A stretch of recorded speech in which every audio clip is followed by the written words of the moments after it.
สบายดีพบกันอีกครั้งหนึ่งเนาะในคลิปที่2สำหรับคลิปที่2นี่เนาะมันจะมาสอนหรือว่าบอกวิธีการเข้าสู่ระบบของวิทอมอัพออนไลน์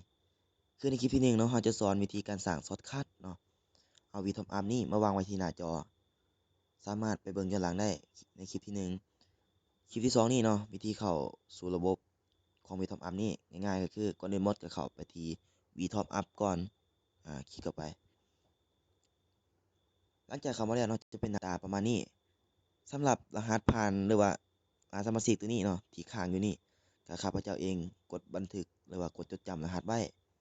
แล้วสำหรับคนที่บ่เคยเข้าเนาะหรือว่าบ่เคยจำรหัสไว้ก็แม่นต้องได้เขียนใหม่ในที่นี้เนาะจะเข้าไปเลยเพราะว่าข้าพเจ้าได้เขียนไว้แล้วเนาะมีแต่เฮามาเขียนใหม่อยู่ที่ security code นี้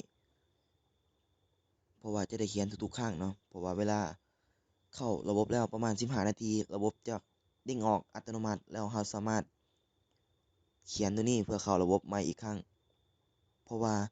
มันจะเด้งออกเพราะว่าอ่าเพื่อป้องกันความปลอดภัยของเราเวลาเข้าสู่ระบบค้างไว้ตลอดนะง่ายๆเนาะเขียนใส่เลยหรือบอกกับ copy วางหลังจากนั้นก็เข้าปุ่มล็อกอินเนาะเพื่อเข้าสู่ระบบอ่าหลังจากเข้ามาแล้วเนาะหน้าต่างก็จะมีประมาณนี้เนาะจะบอกชื่อ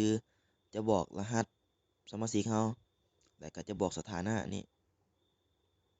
คนแนะนำแล้วก็ลิงก์ในการสมัครของเรานี่ในคลิปต่อไปเราจะสอนวิธีการส่งลิงก์เพื่อสมัครเนาะเพื่อส่งลิงก์นี่ไปแนะนำให้หมู่เรา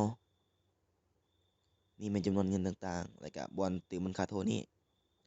ประวัติการเติมเงินของเรานี่ประมาณนี้แล้วก็แท็บรายการ